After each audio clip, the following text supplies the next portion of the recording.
কাছে আপনাদের অনুভূতি? অতুলনীয়। আমরা যে সুযোগ পাচ্ছি ন্যূনতম, এটা আল্লাহর কাছে হাজার শুকরিয়া। এই যে অনেকে বলছে যে আমাদের দেশে বন্যাটি কোনো সাধারণ বন্যা নয়, এটিকে বন্যা ঘটানো হয়েছে, এটা কি? এই জিনিসগুলো আসলে এভাবে আপেক্ষিকভাবে উত্তর দেওয়া যার যার জায়গা থেকে ঠিক না। এগুলো আমাদের সাময়িকভাবে মনে হচ্ছে যে আমরা হয়তো বা বহির্বিশ্বের বিভিন্ন ষড়যন্ত্রের শিকার, এটা আমাদের মনে হচ্ছে, কিন্তু এই জিনিসগুলোকে আমরা আন্তর্জাতিক পর্যায়ে আমাদের খতিয়ে দেখা দরকার আছে এবং তারপরে বক্তব্য করা উচিত। তারপর আরেকটি প্রশ্ন, সেটি হচ্ছে অনেকে বলছে যে তারা তো আমাদের নোটিশ দিতে পারতো।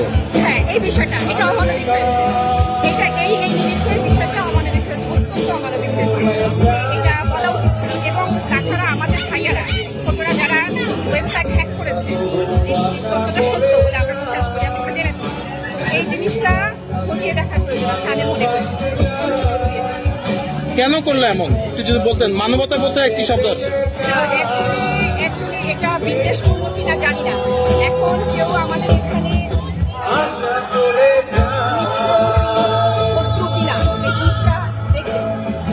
অনেকে বলছে যে এই যে ছাত্র আন্দোলন গেল, সেই ছাত্র আন্দোলনে কাউকে না কাউকে পছন্দ ছিল ভারতের, সে বিদায় নেওয়াতে কি তারা এইভাবে প্রতিশোধ নিচ্ছে? এটা একান্ত প্রতিশোধ কিনা এখন বলা মুশকিল। এটা বললাম না, খতিয়ে দেখতে হবে জিনিসটা। আমার উদ্দেশ্য মনে হচ্ছে, তবে আমাদের জায়গা থেকে সচেতন নাগরিক হিসেবে আমাদের যতটুকু করণীয় আমরা প্রত্যেকে যদি করি, তাহলে কোনো দুর্যোগের মোকাবেলা করা অসম্ভব। এই বাবা, হ্যালো স্কুল মি, আমি টিচার ম্যাজিস্ট্রেট কলেজের আরটিভিটি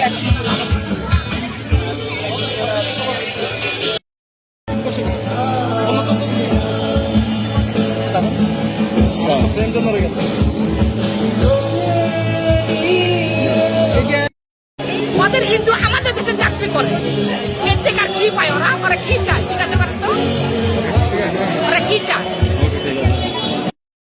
তারা যদি এই মুহূর্তে এই বাড়তি খুলে না দিত, এই দুর্যোগটা তৈরি হতো না। তো দুর্যোগ প্রতিরক্ষা করতে হবে, না হলে আমাদের দেশে পররাষ্ট্র নীতিও থাকতো না, কূটনৈতিক নীতিও থাকতো না। আসলে কি এই জিনিসগুলো থাকবে, হিংসা রেষারেষি বিদ্বেষ থাকবে। আর আমার কথা হচ্ছে যে খুলে না দিতেও থেকে বড় কথা, ওনারা আমাদেরকে ইনফর্ম করতে পারতো, ওনারা আমাদেরকে বলতে পারতো, আমাদেরকে জানাতে পারতো, এটা হচ্ছে কথা। তখন আমরা অন্তত তাদেরকে এখন আমাদের ভেতর যে কষ্টটা, যে রাগটা, হয়তো বা এটা আমরা ফিল করতাম না। আমার দেশবাসী বলতো, অর্ধেক লোক হয়ে বলতো যে তারা আমাদেরকে জানিয়েছে। হ্যাঁ, এটা আমাদের কষ্ট, ক্ষোভ রাগ এসব না, এটা আমাদের কষ্ট। বাংলাদেশি মানুষ তার ভালোবাসা দিয়ে, আবেগ দিয়ে, বিবেক দিয়ে মানুষ মানুষের পেছনে দাঁড়ায়। বাংলাদেশি মানুষ অন্য দেশের পেছনে গিয়ে দাঁড়ায় না। আগে বাংলাদেশি মানুষ বাংলাদেশের মানুষকে আগে রক্ষা করে, তারপর তারা অন্য দেশকে কিভাবে বলতে হয় তারা স্পষ্ট সুন্দরভাবে স্পষ্টবাদী কথা বলে। তারা খুঁজায় না, তারা মানুষের ক্ষতি করে না। Thank you.